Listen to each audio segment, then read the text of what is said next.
Welcome to the ReGen Brands Podcast, the place for brands, retailers, investors, and other food system stakeholders to learn about the consumer brands supporting regenerative agriculture and how they're changing the world. I'm your host, AC.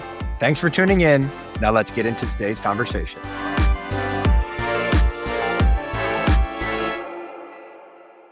On this episode, we're joined by Berklee Welsh and Christina Skonberg from Simple Mills, the #1 cracker, cookie, and baking mix brand in the natural channel today. We unpack how Simple Mills is focused on contribution over attribution, working with more than 4,000 farmers on 70,000 acres to build regenerative supply that doesn't necessarily translate into product-specific claims. We talk about product innovation, how underutilized crops like buckwheat and red beans are making their way into cookies and crackers, and why designing for soil health starts with good R&D. You'll hear how their ingredient-specific regen programs started with a few sunflower growers in the Midwest and have now expanded into almonds, cacao, and coconut sugar, and how those programs are grounded in listening to those farmers and not prescribing to them. Berklee and Christina unpack how Simple Mills regenerative programs drive supply resilience, employee morale, product differentiation, and even ingredient quality, making the case for why Simple Mills invests in this work even without those unpack claims. This one is packed with quality insights from two top-notch sustainability pros. Let's dive in. What's up, everybody? Welcome back to another episode of the ReGen Brands Podcast. Very excited today to have Berklee and Christina from Simple Mills with us. So welcome, y'all. Thanks for having us. Absolutely. Excited to chat with you. I feel like of many of the folks we've had on, Simple Mills is definitely a household name or very close to it. But for those that may be not familiar with the brand or those that need a refresher, can you share what kind of products y'all make today and where can people find them store-wise? Yeah, we make a lot of different things. So we're in 4 categories. We make better for you crackers, cookies, snack bars, baking mixes. We've got, 10 product lines and 44 products now. We are, excitingly, we're the #1 cracker, #1 cookie, and #1 baking mix brand in the natural channel. Let's go. Um, yeah. Love that. And we've got distribution in over 30,000 stores, including Walmart, Target, Costco, Amazon. So it's becoming easier and easier to find us. Yeah. Yeah, definitely a brand that I think of as a standout of, raising kind of the category expectation or bringing um, different attributes to the category that a lot of consumers didn't have access to. So it's been amazing to be a consumer of the products, but also watch the growth over that period of time. Um, and I need the brief timeline, and I think it's helpful for the audience, right? So the brand was founded when, and kind of the major milestones of growth. Can you take us through that just at a high level? Yeah, definitely. So, our founder and CEO, Caitlin Smith, she started Simple Mills back in 2012, really focused on nutrition and personal health. She was a management consultant at the time. So, traveling like crazy, eating at restaurants, eating a lot of packaged food on the go. And she just wasn't feeling well overall. And it actually wasn't until a friend of hers recommended maybe you should think about what you're eating, that she kind of changed her diet and felt a lot better.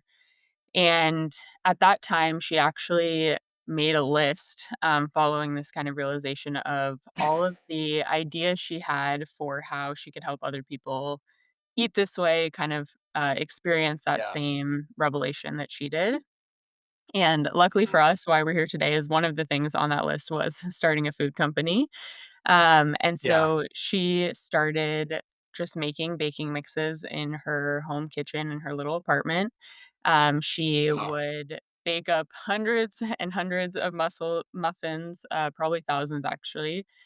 Do demos and demos and more demos to introduce people to Simple Mills and say more Yeah. about what she was passionate about, the changes she had experienced personally, and I think that kind of scrappy attitude is definitely something that we carry forward through today.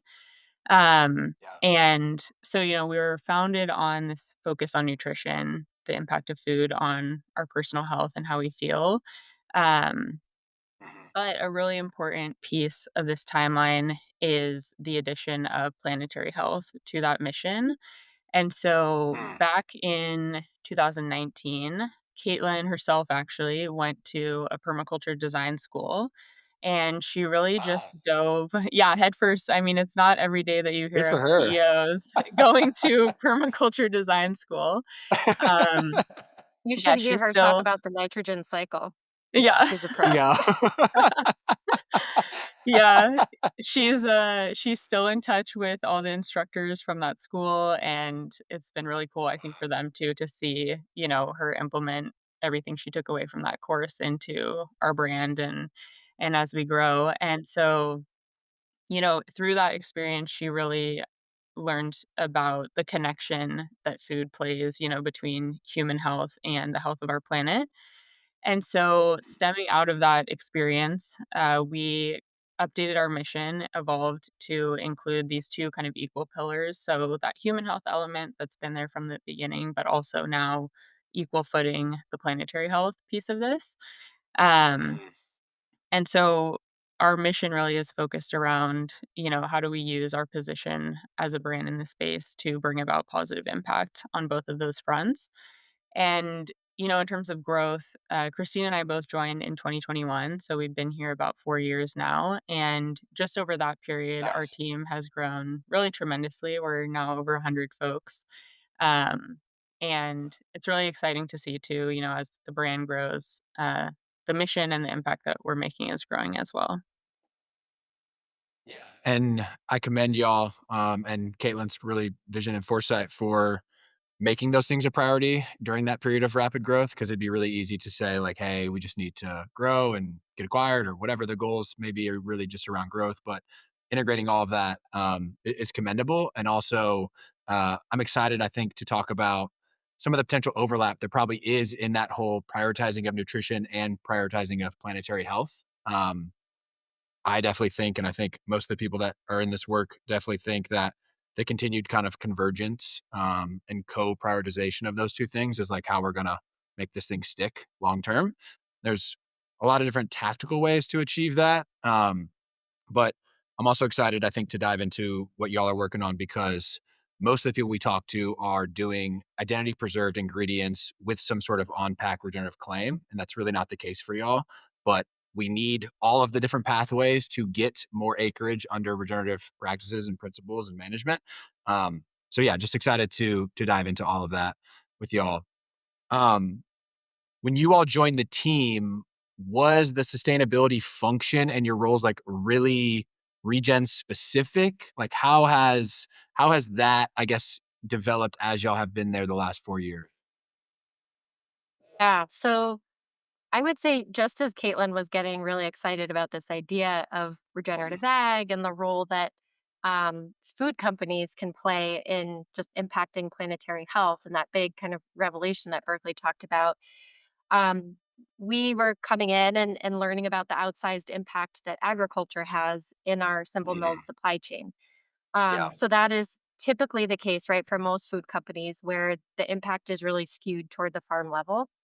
Mhm. So we know at Simple Mills that our ingredients account for more than half of our greenhouse gas emissions. So prioritizing agriculture as this like really critical opportunity for positive impact made a ton of sense, right?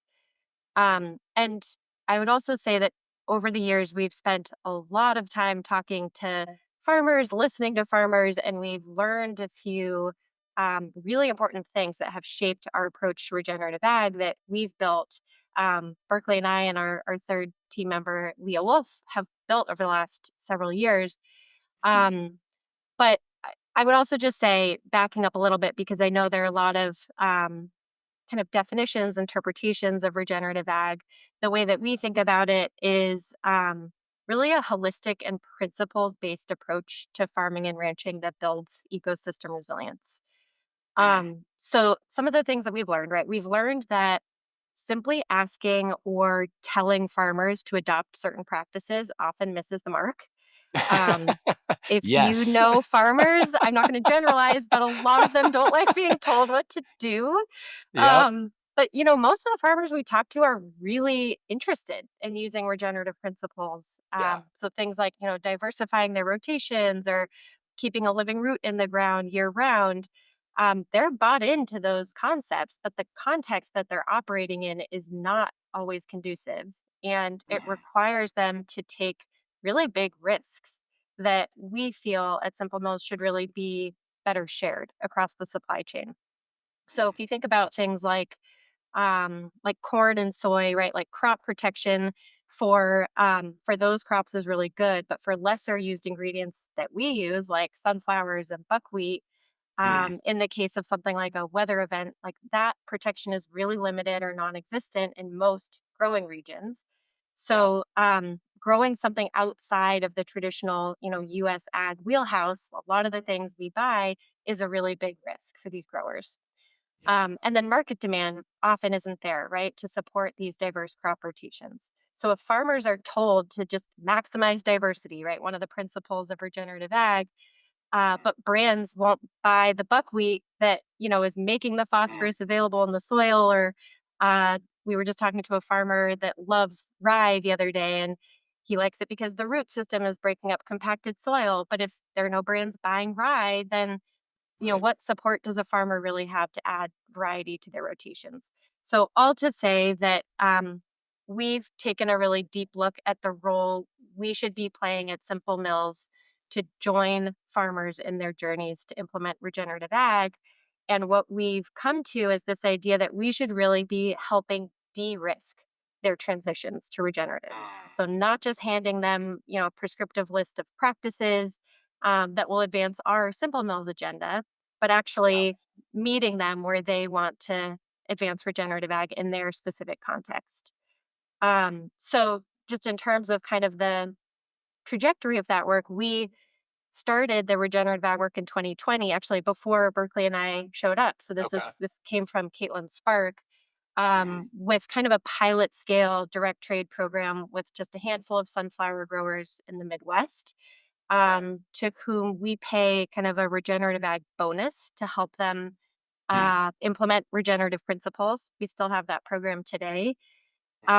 But 5 years later, we now have these regen ag programs across four of our top ingredients. So almonds, coconut sugar, sunflower, and cocoa. And the programs have now reached more than, keep me honest, Berkeley, but 4,000 farmers, and they operate more than 70,000 acres. And Oh yeah. just for that, acres doesn't mean a whole lot to some people. So just for Mm, some context on scale, that is about double the number of acres that it requires. That's required to grow all of our Simple Mills ingredients. So, said another mm, way, it's nearly double our ingredient footprint at Simple Mills. yeah. So we're so excited about how that work has grown over, just a few years. But I'll say it's really dynamic. It changes often. Our farmer partners do not hold back sharing very honest feedback about these programs, which is great, right? So we take a really fresh look at the programs every year just to make sure that they're still, serving the people in the places that we're really hoping to elevate. Yeah.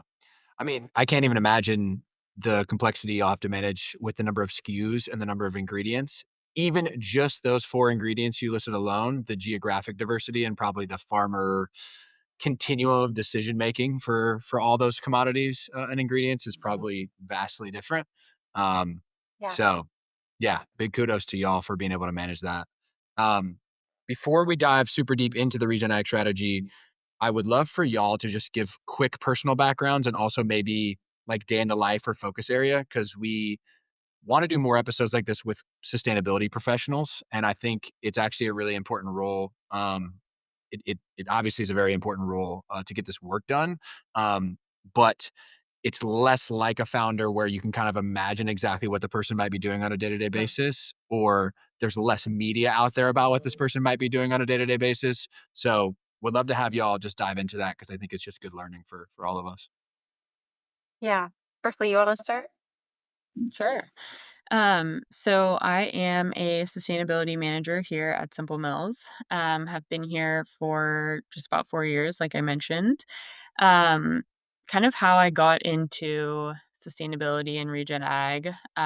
Like many people in the field, I think am a huge nature lover. I'm personally a big ocean person. I actually work as a scuba dive Yeah. master in my free time outside of my Simple Mills Oh, world. yeah. Um, so I like to say I am a fan of both soil and water across the continuum. And in college, I was really lucky to kind of find this field of corporate sustainability and specifically within food.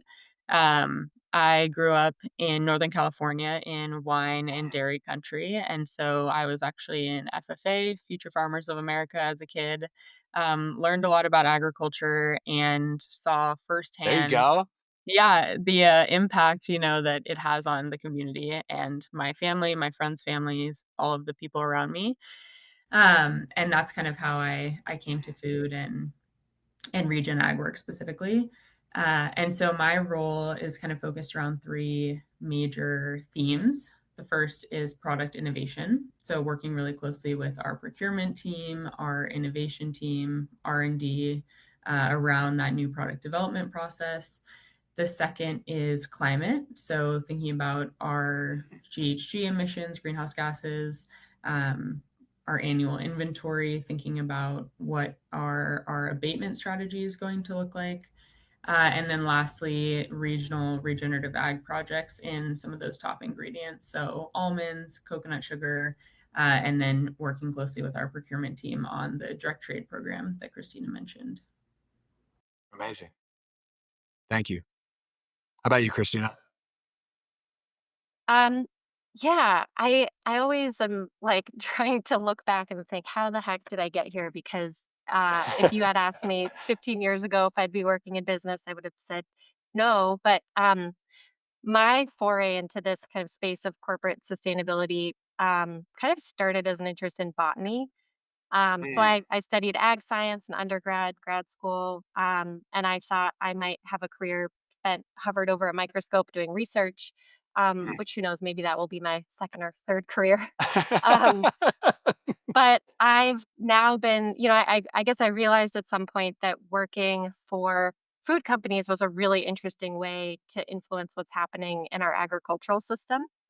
Yeah. Um, so I've now been working for food companies in sustainability for 15 or so years, for some really small companies like mom and pop jam companies, for some really big companies like General Mills, Ferrero, Mm, Starbucks. And when I was at General Mills, leading sustainability for two of their organic brands, Annie's and Cascadian Farm, that's where I mm. met Berklee. So she was doing her summer internship at Annie's, and that was Nice. just kismet. And I feel so deeply lucky to work with her on our team today. But yeah, I have the total privilege of leading our small but mighty sustainability and mission team at Simple Mills. Mm. I should mention that our third amazing P in our what we call our susty pod of three, Leah Wolf. That's what we're known as at Simple Mills. Um, she's obviously not here with us, Yeah. but her work that she leads is very much represented in this conversation. But yeah, I mean, our team is essentially responsible for, I like to say we're kind of architecting the way that we can maximize positive impact on both human and planetary health. Mm, So we lead all of our regenerative ag programs with farmers in close partnership, as Berkeley said, with procurement. We work very closely with the innovation team to design all of our products with people and planet in mind. We spend a lot of time with our friends in marketing and legal, yeah. working on, some really good debates in those Always the conversations. fun sustainability regulatory Yes, decisions. the trifecta, we call it legal, marketing, sustainability. Always a good Yeah. time. Yeah. Yeah, we work with those folks on just trying to make sure that our comms are really substantiated, credible, hopefully digestible. That's where marketing helps us. So yeah, we wear a lot of hats. We are often squeaky wheels, and we have the really, I'd say, fun jobs of just making sure that our mission is at the heart of every decision that we make across the business. Love it. I love the botany, scuba, permaculture inroads to CPG, sustainability, and regen ag programming. That's great. And that was, I think, a really good segue into just us trying to unpack y'all's overall strategy. And we're going to kind of talk about it at a high level and then hopefully talk about it in some detail. Y'all's website does an amazing job, I think, of breaking it down really well and really in a digestible fashion. So the marketing, regulatory, sustainability combo did a good job with that. And we will link that in the show notes for people that also want to check it out. But just to get us started, can you give us the high level of what is the regenerative agriculture strategy? And then we can maybe dive in from there. Yeah. Um, okay, so I'm going to take us back to 2023, which was only 2 years ago, but seems like Yeah. eons ago. Yeah. Um, so we put together what we call a mission strategic plan in 2023, just to get really clear on all the impact that we wanted to have on both human and planetary health over like a 3 to 5 year period. So all the activities that would lead to that impact, all the metrics of success that we wanted to track, and we landed on kind of three core pillars of our mission. So the first is all about changing how food is made. So Berkeley mentioned this, but we make all of our products with the goal of using a wide variety of nutrient dense and underrepresented ingredients that encourage both biodiversity in farm systems and dietary diversity for Mm, consumers. mhm. So that's where you'll see things in our portfolio like buckwheat, butternut squash, red beans, etc. The second bucket is all about changing how food is grown. So, again, we know that ingredients are really where the bulk of our impact is coming from. So, this bucket is really about how we show up to share risk with farmers in their journeys to implement regenerative ag. Mhm. And, our goal is really to help build a regenerative supply of ingredients in our key sourcing regions, whether or not those ingredients are making it directly into our products. Several of our RegenAg programs are enrolling farmers who grow for Simple Mills and inevitably grow for other brands too. Yeah.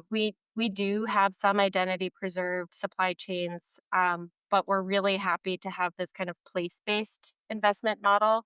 Mhm. If it helps expand the adoption of regenerative principles on additional acres, we're happy. That's our goal. Yeah. Yeah. Um, and then the third bucket is all about igniting positive impact beyond Simple Mills. So, we know very well that a single company can only go so far, right, in Mhm. transforming our food system. So, we're always looking to ways that we can kind of spark impact beyond our four walls. So that's through collaborations with other brands, policy advocacy, and philanthropy. So those are kind of the three buckets that make up our mission strategic plan. Just a couple things for y'all to work on. Just a little bit of Easy. scope there. How food is made, how food is grown, how y'all engage with the world. Love those. I think that's super easy to understand and makes a lot of sense. So let's maybe dive in order. How food is made. We've talked about product innovation a little bit already on the show, and that's clearly like an essential piece here. Because if you don't design with that end in mind from the very beginning, when you're thinking about what you're actually going to make, it's probably not going to work out super well. And I love the dietary diversity kind of equals biodiversity line because there's that pattern I talked about earlier of the human and planetary health kind of co-benefit intersection. um, but for that, how food is made, like how do you actually integrate regen into those product development conversations and workflows? Yeah, so I can hit on this a little bit. Just like you said, we're really trying to think about this from the very beginning of a product inception rather than going back, after it's been created. And so, we know that brands like Simple Mills, other brands hold this really huge power in what's on the shelf, and as a result, what consumers are eating and also what farmers are growing that's going into those products. And so when we were thinking about how we want to kind of institutionalize this goal within our innovation process, we worked with a bunch of folks cross-functionally to figure out, how do we make this part of our usual innovation process, just built in, automatic. And so we're thinking about this intersection, of course, of the nutritional side, but also the sustainability side at the beginning of each of those new products. So institutionalizing the design process is really important. So thinking about how do we create a framework that helps our team just automatically do this as part of the development of any new product. Yeah. And so we built out a couple different kind of pathways, are what we call them, towards implementing this into product design. Some kind of tactical examples of what this looks like. So one could be developing products with underrepresented crops like buckwheat. It's a favorite of our team. You can find this in our sandwich cookies. So the goal here to create that market diversity, market demand for these crops that farmers want to grow, and also dietary diversity. So, a consumer eating a cookie can also get a little bit of buckwheat in their day, which is really awesome. Yeah. Another favorite of mine personally is the combo of butternut squash and red beans in our Pop'ems crackers. So they're not only delicious, if you haven't tried them, check them out. But we also love things like beans because they are nitrogen fixing. They bring a lot of really unique benefits at the farm level, but they also have nutritional benefits. So high fiber. And these are great examples of ingredients that we're really on the hunt for. How do we combine those kind of human health benefits that an ingredient can bring with the environmental benefits as well? I feel like buckwheat has the best PR team of all the alternative like row crops. Like buckwheat is just so hot right Totally. now. But Yep. for very good reason. Big Like buckwheat lobby, man. Yeah. I wish that was the case because they're probably we wouldn't have to be talking about it on podcasts like this, right? Yeah. But it is such a wonderful crop, it seems, and a lot of the farmers in the growing regions that y'all are talking about where some of the other things come from that need to boost that diversity or want to boost that diversity, creating a market for that crop just seems like such a catalytic task. And can you speak more about that specifically, like some of the work that y'all have done around buckwheat? Yeah, totally. And I think buckwheat is a really great example of the way that we work with farmers, not only around growing our ingredients, but also as a source of product innovation for our team. So through that direct trade program that we mentioned earlier, I'm sure we'll talk more about it in a bit. We talk a lot with farmers. We're on a text basis, call them, hear from them how things are going. Love that. And yeah, it's brought a lot of benefits beyond the supply chain. And one example of that is innovation. And so from these growers, we work with them to source organic sunflower seed. We heard over and over again that buckwheat is a really interesting crop. They want to grow it, but there's just not a market, especially in the US, for buckwheat. And this is a few years ago, and there's still a lot of huge opportunity for buckwheat, even now that we have the buckwheat lobby to keep growing the demand for this crop in the market. And so, we took that feedback from the growers that we work with, took that back to our R&D team and thought, okay, farmers want a market for this ingredient. They want to be able to grow it. It works really well in the rotation with the crops that we're already buying. How can we make a product with this ingredient? And this, I think it's another great opportunity to just highlight the perseverance and time it takes to implement this kind of work into product development. These examples of like ideation and conversations happen, years before we see these kind of crops come to market. So it's really important that we're always looking for these new kind of crops, getting inspired around how we might be able to use them in new and interesting ways. And so we, like I mentioned, we were able to commercialize buckwheat in our portfolio in 2021. You can find that in our sandwich cookies. They're delicious. And it's just a great example of, learning from growers what they're interested in, what they want to grow, all the way towards how can we use it in our products, and on top of that, in a delicious way that consumers love to eat. Mhm. And is it like, is there a specific chronological order it needs to happen where it's like identify the crop, identify the nutrition profile, and identify like the product function? Or is it kind of not really chronological and it's almost like a triangulation that has to happen all at the same time?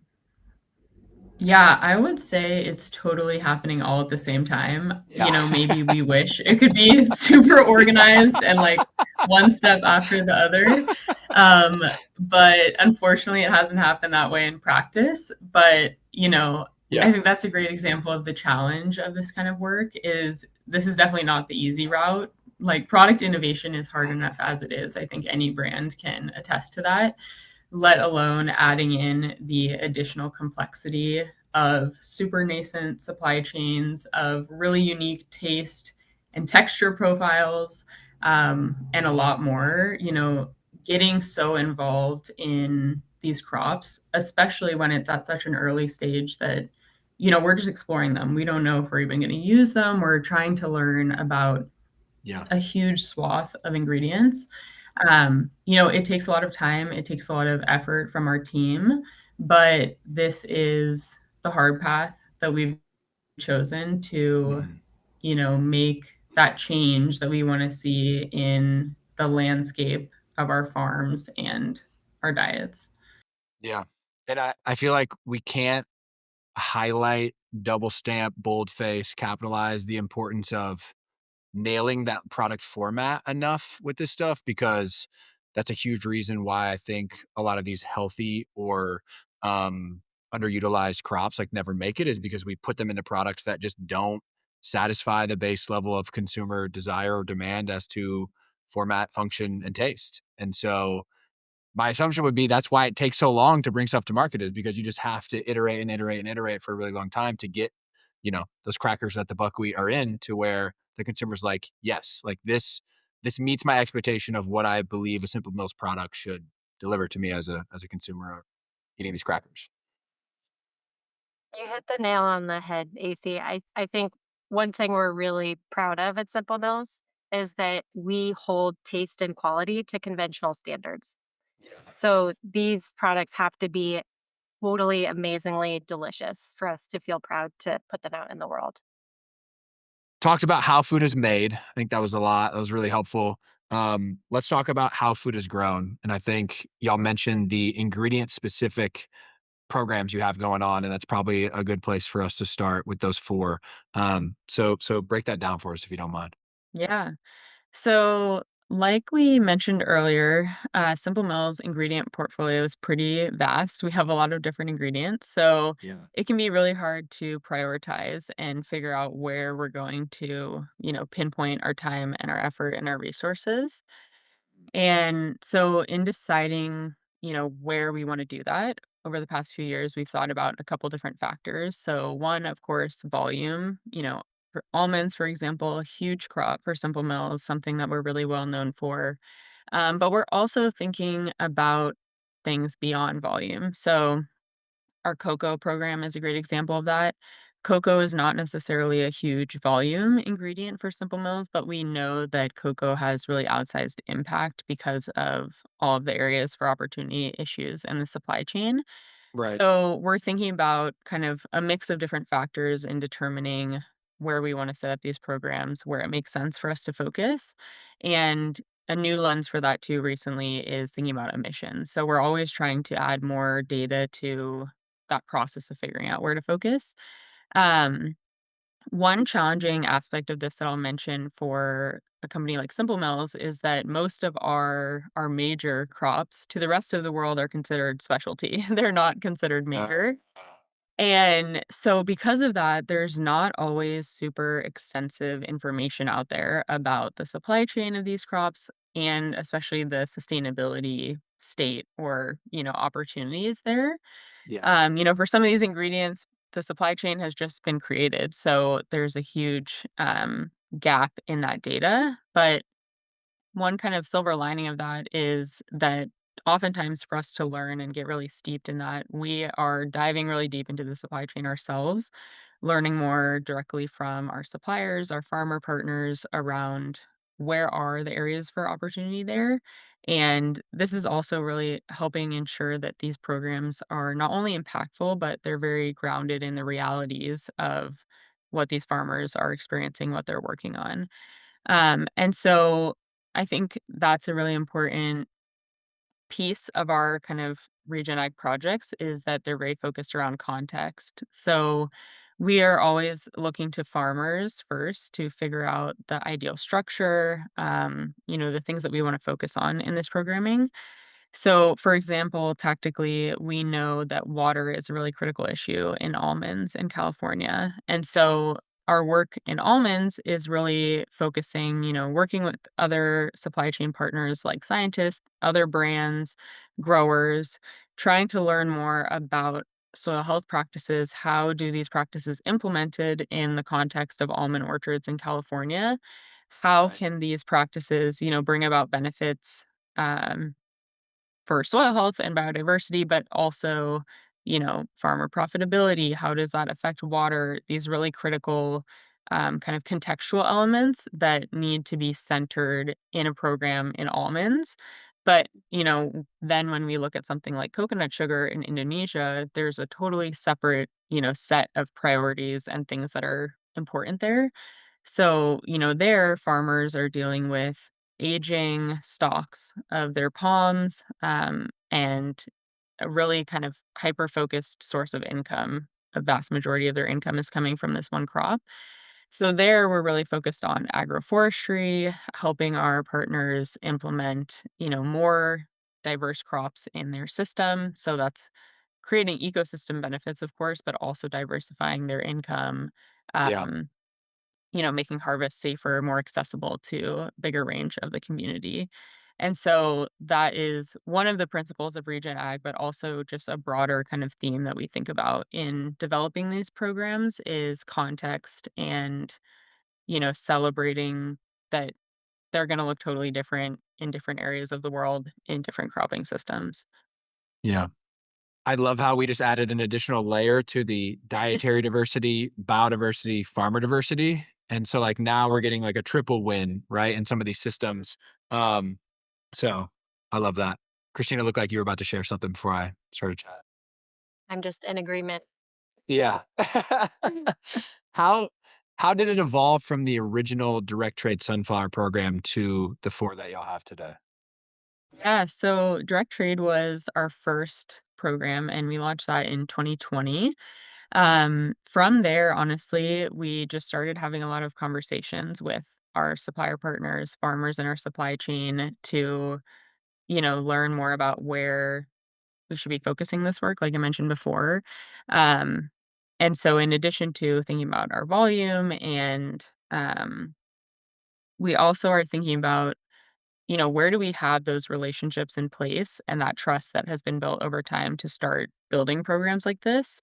So another example of that is our work in almonds. We started that with a project called the Almond Project, and Yeah. that was launched in 2021, I believe. And, that's when the project was launched, but the relationships and the trust that was built there happened years and years before that did in order to kind of grow these projects. So just like the ingredient pipeline we talked about, this kind of work also takes a lot of time. And, trust building in advance before we can actually get to the implementation. And it Yeah. I think the last time we talked, there was 2 things, one funny, one serious. You mentioned some of these, crops don't necessarily have the sort of data that others do, and I think the day that we chatted, Berkeley, you were, like, neck deep in doing GHD accounting that, Yeah. it'd be nice to have some of that data that you didn't have. Totally. And I just say that because it's funny, one, and two, like, we need to invest in building those pools of data to make, some of these things easier for folks like y'all. Mhm. And two, I think you mentioned there was some real learnings from the direct trade experience about, Mhm. like, I have it in my notes, like multi-year commitments, multi-crop contracts. Can you talk to us about those things? Yeah, definitely. So, just a little background about direct trade. So, like we said, it was kind of our first major program. So now in 2025, we're in our sixth year of that program, which is super exciting. Yeah. Really cool to see the impact just, from the beginning to now, here we are today. We have worked with 15 farmers, more than 3,500 acres on these contracts. We're now at Nice. 4 states. So we started just in one Mhm. state in Minnesota, but we have growers across 4 states. And the goal of that program really is to just forge these direct relationships, sourcing relationships with growers in our supply chain. We're thinking about, like Christina mentioned, how do we share the risk of growers implementing regenerative principles? And so, what that looks like for us is not only creating that market for their crop and those relationships, but also covering the cost of planting seeds. So, signaling that upfront commitment in a system where oftentimes growers have to plant before they have any kind of market or Yeah. confirmed, buyer for their material. We're also providing that regenerative bonus payment to help offset some of those costs that the farmers are incurring. Again, an important thing to note here about context is that the specific practices that any given farmer is using those funds for look really different. So, in any year, we have some growers who are using that for livestock fencing to integrate animals Mhm. onto their land. We have others using it for machinery that can help, decrease tillage. We have cover crop seed. There's a huge range of what those funds are used for, but that's really exciting to us. We want to give farmers the opportunity to innovate and, you know, try these things in practice in the way that makes sense for them and their context. Um, and I think also through these conversations with growers over the years now, we've learned that a lot of these growers, they are already bought into the merits of regenerative and trying Mhm. this system on their land. What they really need from brands and other partners in the supply chain is co-investment in the upfront, cost of putting these practices into place. They need a market for their crop and they love to have visibility to just where it's going, right? It's not just a thing that gets dropped off at the elevator and that's the end of their work. But, Yeah. they have visibility all the way through the brand that it's going to, the product that is on shelf. We hear a lot that they love to go to the store, pick up, our cracker product and say, this is, where my food goes. Yeah. That's really special to see that all the way through. Um, and, there's a reason why these kind of programs are not common in our industry. They're really hard. Um, in the, traditional commodity system, the buyer buys the ingredient, and that's the extent of their involvement in the supply chain. On the other hand, here, our team is very deeply involved in the supply chain, navigating issues with the seed storage, with crop failures and weather events, and all of these things that come along with agriculture, honestly. Uh, but our relationships that we've gained through this program from conversations with the growers. Um, it's been really instrumental in shaping our strategy, how we center our work around farmers and their insights. And, I think those relationships are really special because at the end of the day, all of these different supply partners, we can learn from each other across the value chain. And this program brings us a lot closer together. Yeah. I wanna just pull out a few things, that I heard along the way that I wanna highlight, which one, not just ensuring the market, which we talk about a lot on this show, but also the regenerative bonus payments, and it sounds like those are happening upfront, to actually, like, do that de-risking that Christina talked about earlier. I think a lot of times that's the second step that a lot of folks don't get to, either from an understanding or an execution standpoint. And I also love the idea of Yeah, we are really trying hard to get that actual supply into our ingredients, into our products. That's not always possible, but we're also trying to do the de-risking of the practice adoption for the farmer so that they can just incorporate it overall. And if the product doesn't go into our supply, it's still, it's still good for them, good for the world, good for the nutrition of the crop that they're growing. And that's that's a challenge. So I commend y'all for kind of being um, flexible and open-minded in that approach. Because I think it'd be a lot easier to be like a little bit micromanaging of that and having to make sure that supply comes to y'all and make sure you can get that credit. But ultimately, you know, if if the practices are really good for that farmer, we want them to adopt them on their entire acreage, not have to segregate acreage or do some of these things. So just love those highlights. Anything else on how food is grown? That feels like a good amount to me, but anything else y'all wanna add before we go to the next one? Okay. Covers it. How we engage with the world. So, I think y'all articulated that as kind of like what's beyond Simple Mills or how can we have an impact beyond just our internal operations? Um, how do y'all think about, like, your responsibility and influence beyond the supply chain? I really like AC how you've rebranded that pillar for us, how we engage with the world. That's a good articulation. I think we need to consider that, Berkeley.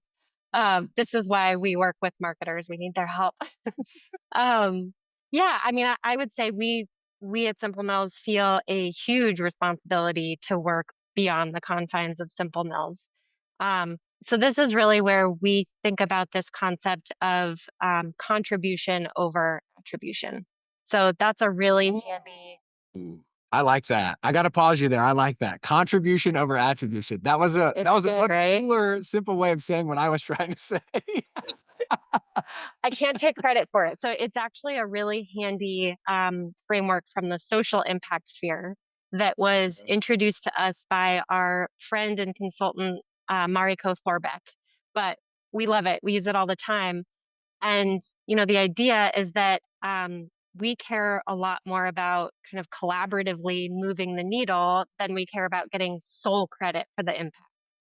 Um, I really love how Robin Wall Kimmerer, the author, she talks about that concept in her book, The Service Berry, which is a great book if you haven't read it. Really short, quick read. Mhm. But the way she puts it is that I think she says all flourishing is mutual. So, said another way, a rising tide lifts all boats. There are a lot of ways to say this, but the idea is that the work is much bigger than Simple Mills, right? And driving systemic change is really critical for mutual flourishing across the food system. So, one of the ways that this work comes to life for us is through our policy advocacy. So, oh gosh, we are so proud to partner with our friends at the National Young Farmers Coalition. We partner with them to sponsor young and racially diverse farmers and their work to advocate for basically more equitable and more climate resilient ag policy. Nice. I'll just put a plug in for them. Like, if you are looking for a food system org to support, I highly recommend checking out NYFC. They are doing such incredible work that I think will really help regenerative ag spread across a lot more acres. Amazing. Yeah, we'll definitely put that in the show notes. Beyond policy, I wanna say there's, like, pre-competitive collaborations like the Almond Project. Is there any other big buckets of kind of things in that, how we engage with the world? It includes our philanthropic work. So, every year we choose. Actually, we poll employees to select some organizations that we want to support. Nice. So that's always a fun kind of way to give folks some agency and where our dollars are going. Yeah. Um, and you're right that there is kind of some overlap between this bucket and the how food is grown bucket Berkeley just talked about in our almond project work, which is highly collaborative, pre-competitive. Um, so we actually had an internal debate about where that one falls. Yeah. But yeah, this one is really about policy, philanthropy, and then in full transparency, Berkeley's been putting in all this incredible work into our kind of climate tracking and um, putting together a potential climate plan.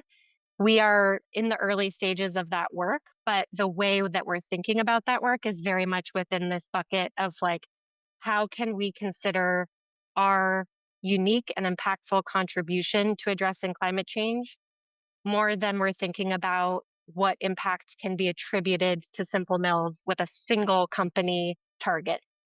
So a lot more to come on that, but really exciting work ahead. Per usual, sounds like y'all are taking on more responsibility than most, or what maybe is the status quo. So commend you for that.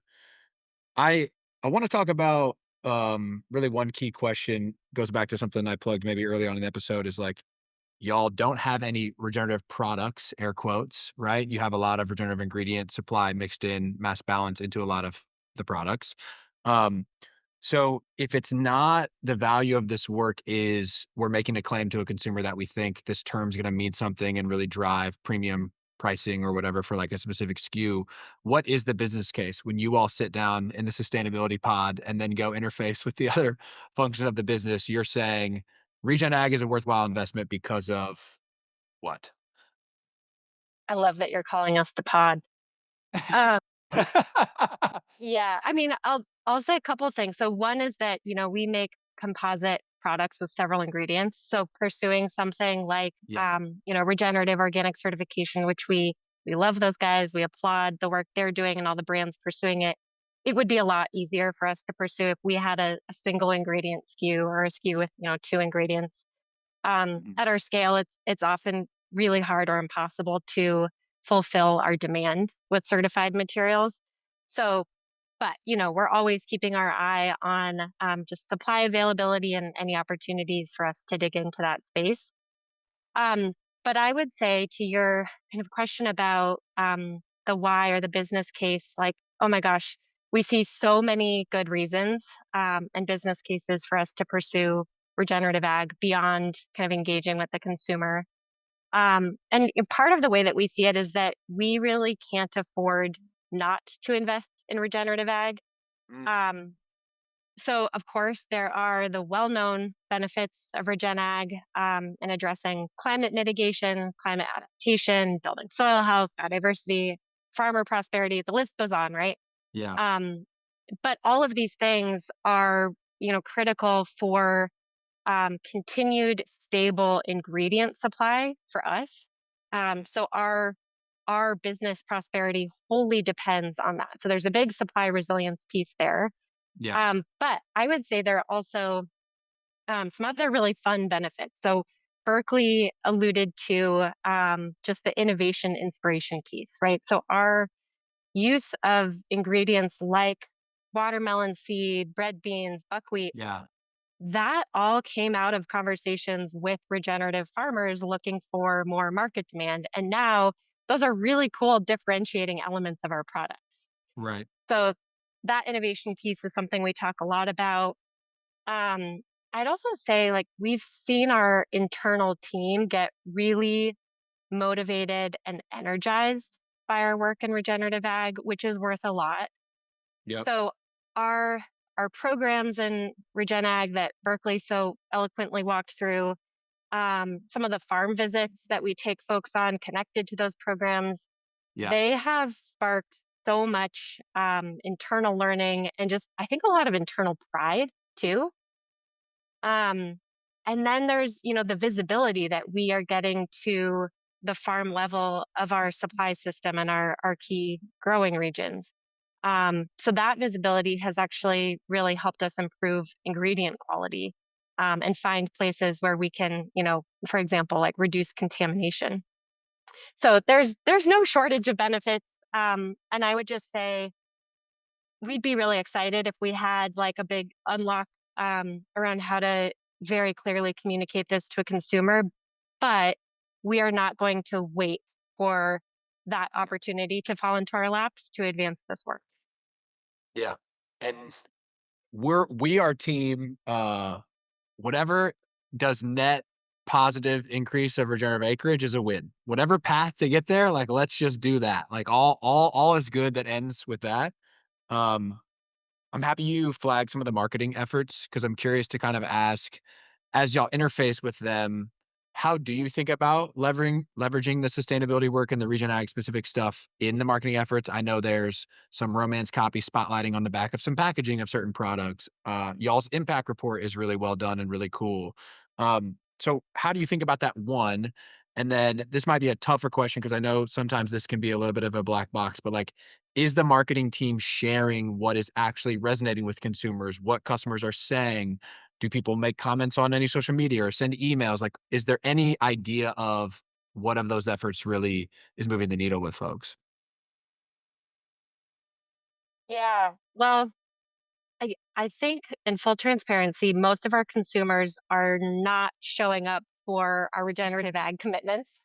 Yep. Sadly, we're not, right? So our products really lead with messaging about taste and human health, right? The Yeah. what we call the for me benefits over the kind of for we benefits. But when eaters find out that we're a brand committed to regenerative ag, that's a big bonus for them, and we hope that that is driving loyalty. Um, but as you said, we actually do a ton of communicating about Regen Ag in other contexts. Pack.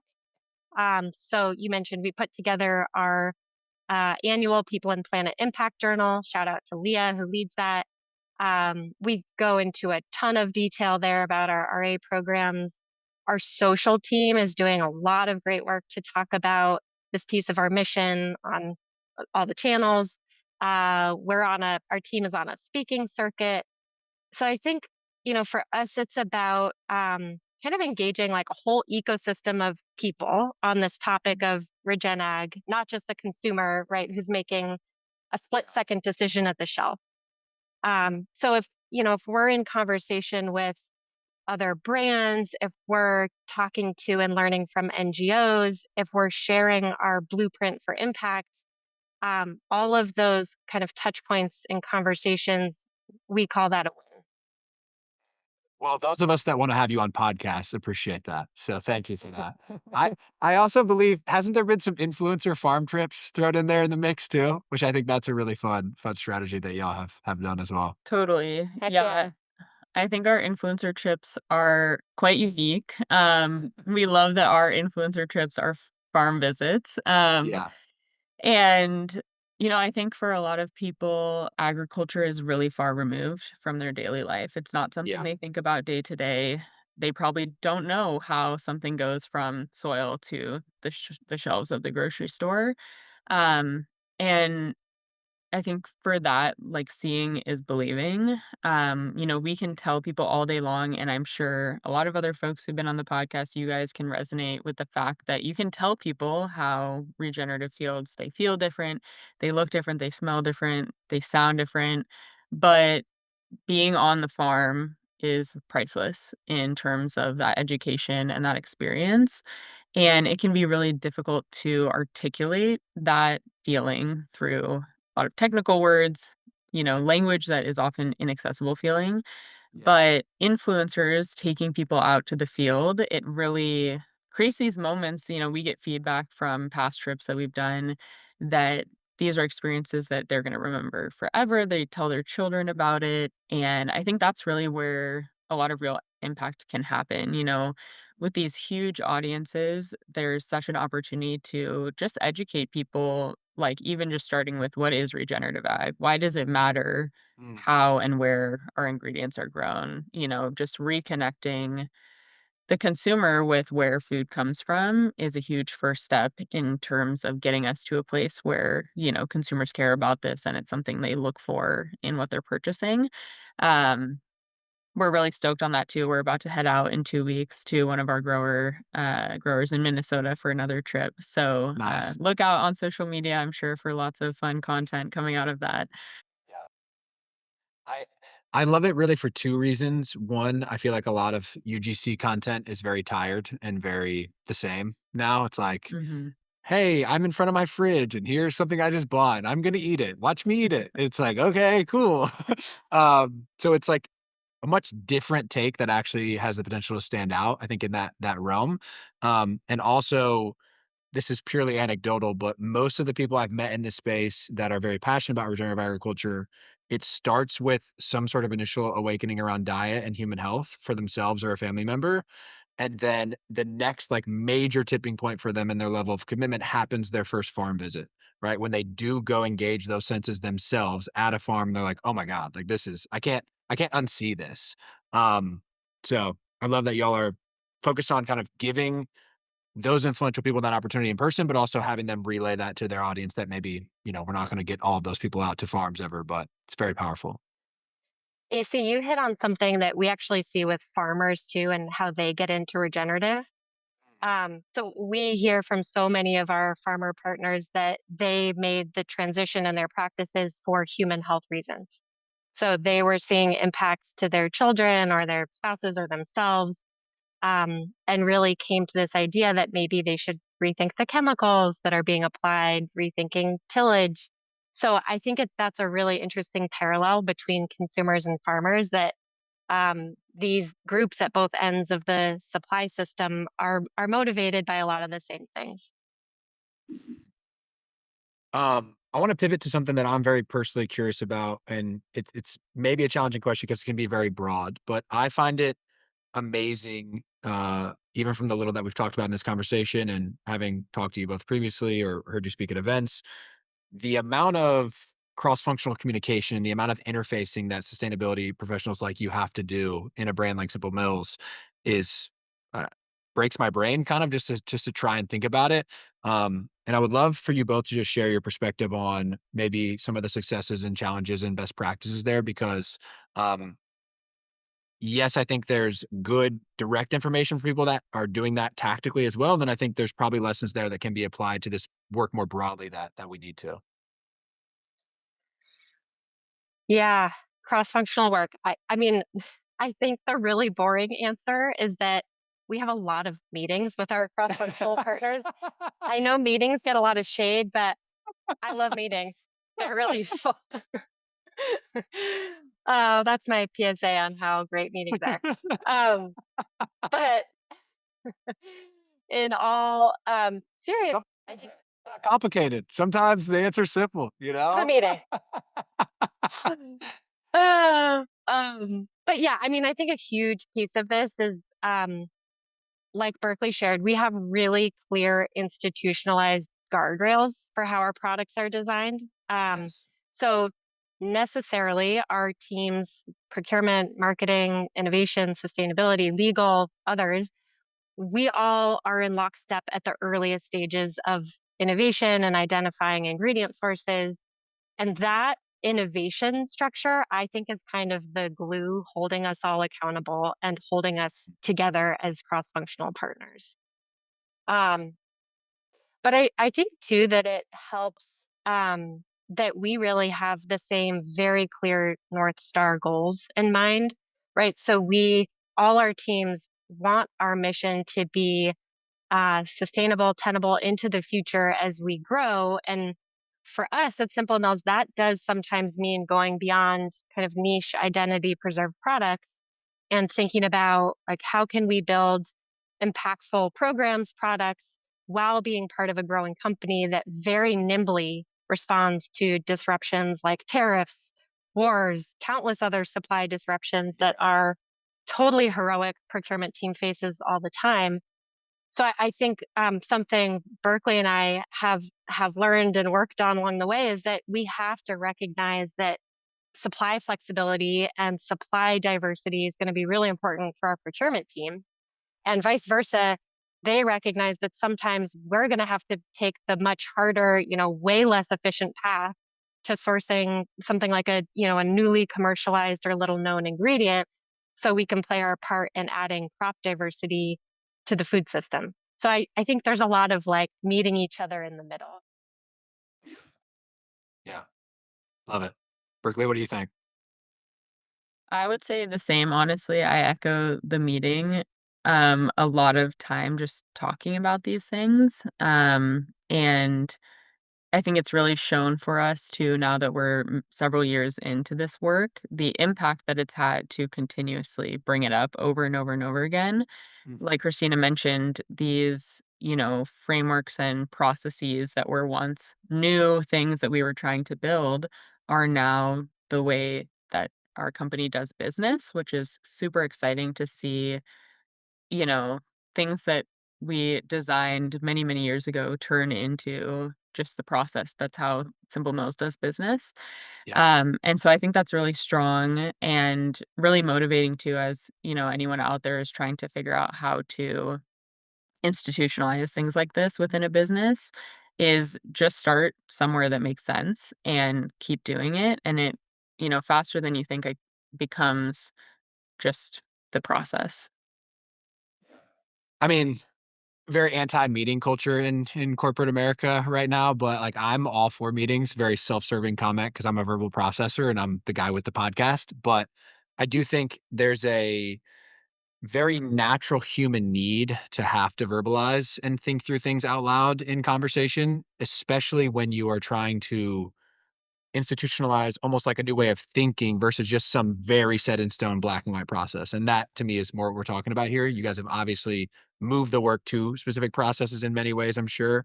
But it still is, you're trying to constantly iterate, recreate, a way of thinking more than like 2 + 2 = 4 every time. And we know that, and we can use Chat GPT or something to just do the work for us or whatever.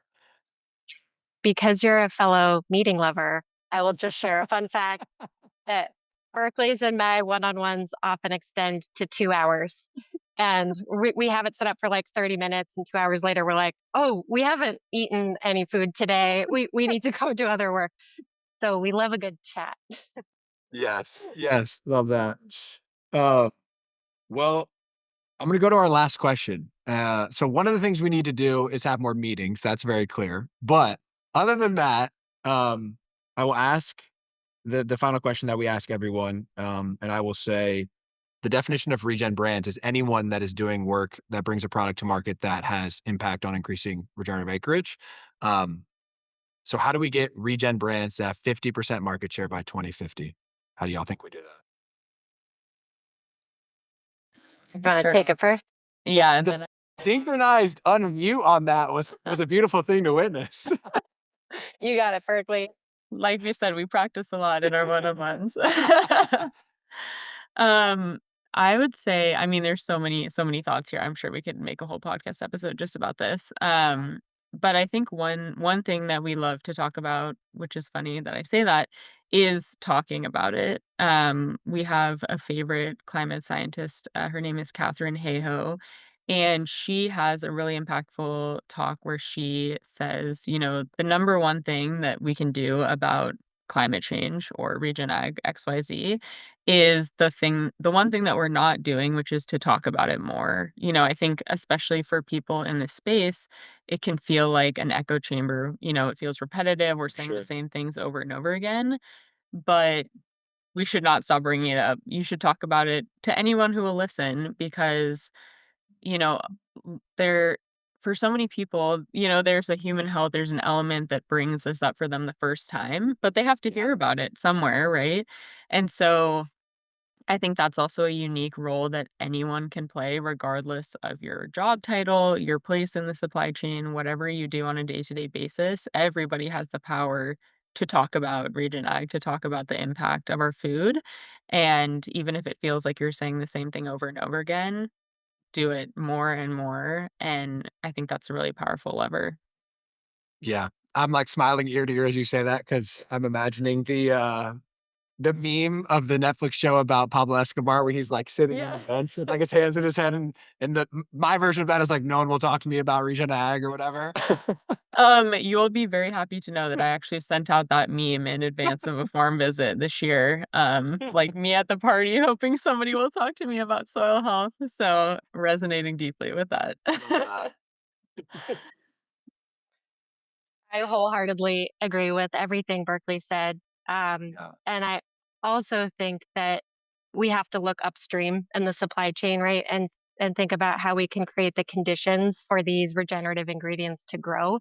So brands can't be regenerative, right, unless farmers have the tools that they need to create a regenerative ingredient supply. Um, I think one of the biggest unlocks there is actually improving land access. for young and diverse farmers. So we talked about the National Young Farmers Coalition. They've done some really cool research to show that something like over 80% of young and BIPOC farmers are prioritizing regenerative principles as part of the primary purpose of their farm's existence. And at the same time, those farmers are citing access to land as the primary barrier they face to farming. Yeah. And at the same time, we're expecting I think it's more than like half of US farmland to change hands in the next 2 decades, partly because we have this aging farm force. Um, but I think we need to find, better, more equitable ways like policy changes to get land in the hands of these young farmers who are really leading the regenerative movement. Love that. Love it. Appreciate the work that y'all are doing. Appreciate y'all being willing to show up and share super transparently about it. Yeah, just keep it up. And thank you so much for joining us. Really appreciate it. For transcripts, show notes, and more information on this episode, check out our website, regen-brands.com. That is regen-brands.com. You can also check out our YouTube channel, ReGen Brands, for all of our episodes with both video and audio. The best way to support our work is to give us a 5-star rating on your favorite podcast platform and subscribe to future episodes on Apple Podcasts, Spotify, and YouTube. You can also subscribe to our newsletter, the ReGen Brands Weekly, and follow our ReGen Brands LinkedIn page to stay in the know on all the latest news, insights, and perspectives from the world of regenerative CPG. Thanks so much for tuning into the ReGen Brands podcast. We hope you learned something new in this episode and it empowers you to use your voice, your time, your talent, and your dollars to help us build a better and more regenerative food system. Love you guys.